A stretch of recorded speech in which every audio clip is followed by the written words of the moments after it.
Hello दोस्तों, मैं हूं अनूप और आप सब लोग देख रहे हैं ग्लोबल कॉन्फ्लिक्ट। दोस्तों, एक कहावत है, जो गड्ढा दूसरे के लिए बनाता है वो खुद ही गड्ढे में गिरता है। और ये कहावत पूरी चाइना के लिए ही बना हुआ है। आप सबको पता ही होगा कि हाल ही में चाइना महामारी को फैला के क्या मुकाम हासिल करना चाहता था। चाइना का इरादा था कि इस मौके का फायदा उठा के दुनिया में अपने आप को एक इकोनॉमिकल और एक मिलिट्री सुपर पावर के हिसाब से तैयार करना। पर ये महामारी चाइना के लिए ही सबसे भयानक रूप ले रहा है। सुनने को आया है कि 2020 के शुरुआती 3 महीने के अंदर ही चाइना में करीबन 4 लाख छोटे बिजनेस बंद हो गया, जिससे कई लाख लोग जॉबलेस हो गए और चाइना के इकोनॉमी के ऊपर अरबों डॉलर का असर पड़ रहा है। महामारी फैलने के दौरान चाइना में जहाँ पे लॉकडाउन किया गया था, वहीं पे जब दुनिया में महामारी फैला तो चाइना की तरफ से कहा गया कि चाइना में ये महामारी का और असर नहीं रहा। और इसी बात के साथ चाइना द्वारा अप्रैल के शुरुआती समय में अपने देश के बहुत जगह में लॉकडाउन को हटाया गया। पब्लिक ट्रांसपोर्ट और दूसरे सुविधाओं को शुरू करने के तुरंत बाद एक रिपोर्ट के माध्यम से पता चल रहा है कि चाइना के क्वांगजू रेलवे स्टेशन में लॉकडाउन हटने के तुरंत बाद हर दिन लाखों लोग आ रहे हैं और अपने एरिया में वापस जा रहे हैं। दोस्तों, चाइना के क्वांगजू एरिया एक ऐसा जगह है जहाँ पे लाखों लोग प्रवासी मजदूर है, मतलब दूसरे स्टेट के लोग आके यहाँ पे रह के मजदूरी करते हैं या फिर नौकरी करते हैं। और इन लोगों का वापस जाना का मतलब ये है कि इस एरिया में हजारों या लाखों ऐसे छोटे बिजनेसेस या उद्योग अब बंद हो गया है उनके लिए, और इस एरिया में कोई भी काम नहीं बचा।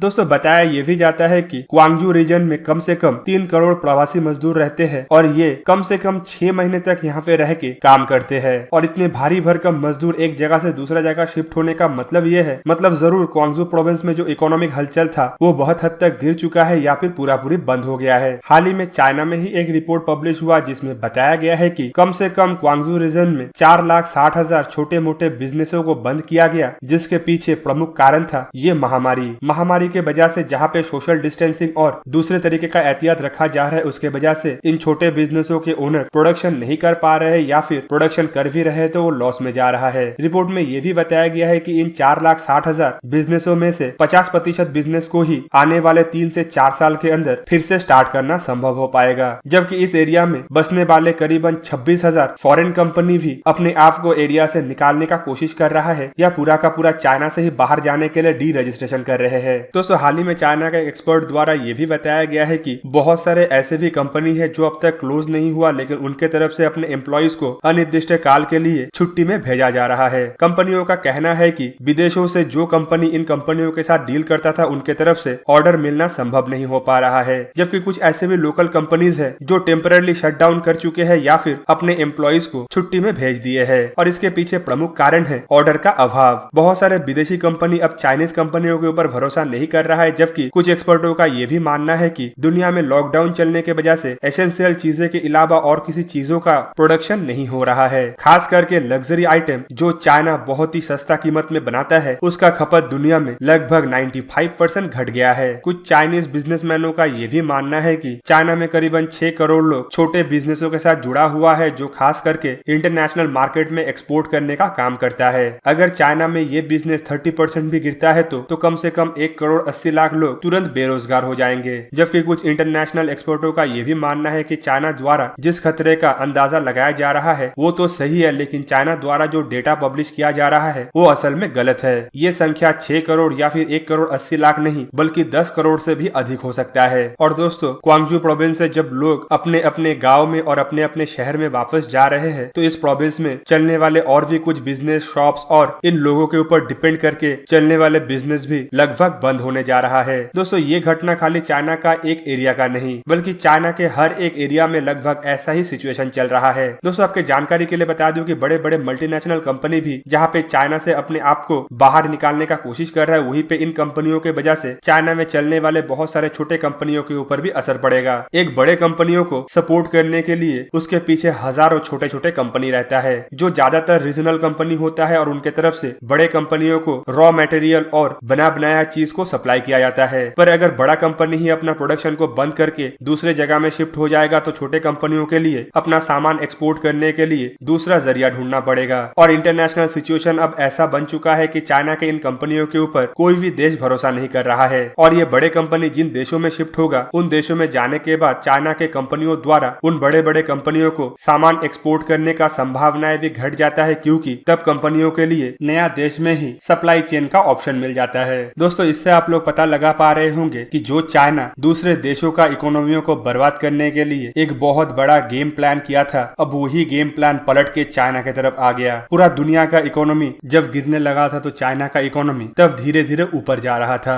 और दुनिया को अब पता चल गया है कि चाइना किस तरीके का गेम खेलने का कोशिश किया। इसी वजह से अब दुनिया चाइना से अपने आप को दूर करने के लिए प्रस्तुत हो रहा है। दोस्तों, चाइना एक ऐसा देश है जो आगे तो बढ़ना चाहता है, लेकिन सही तरीके से या सही ढंग से नहीं। हमेशा से आगे बढ़ने का दो उपाय होता है, आइदर खुद मेहनत करो और सही तरीके से लीगल वे से आगे बढ़ो, या फिर जो तुमसे आगे है उसका नुकसान करो और खुद आगे आ जाओ। और चाइना द्वारा लीगल उपाय को दरकिनार करते हुए दूसरा टैक्टिक्स को अपनाया गया, जिसका असर अब चाइना को धीरे धीरे भुगतना पड़ रहा है। माना यह भी जा रहा है कि आने वाले समय में चाइना में खाद्य वस्तु का कमी और बेरोजगारी दर भयंकर तरीके से बढ़ने के साथ साथ ग्लोबल इकोनॉमी और प्रोडक्शन के ऊपर चाइना का जो दबदबा था वो भी घटेगा और सारा दुनिया एक तरीके से चाइना को डिप्लोमेटिकली और इकोनॉमिकली आइसोलेट करेगा। तो दोस्तों, आप लोगों को क्या लगता है कि चाइना का अवस्था आने वाले समय में और कितना भयंकर होने जा रहा है? कमेंट करके जरूर बताइए। साथ ही साथ ऐसे ही वीडियो को देखने के लिए मुझे इंस्टाग्राम, ट्विटर और फेसबुक में सपोर्ट कीजिए। और अगर आप लोगों को ये वीडियो अच्छा लगा हो तो इसे लाइक कीजिए, अपने दोस्तों के साथ शेयर कीजिए और मेरे चैनल को सब्सक्राइब करना मत भूलिएगा और सब्सक्रिप्शन बटन के साथ बना हुआ बेल आइकन को भी प्रेस कर दीजिए और मेरा वीडियो देखिए सबसे पहले। जय हिंद।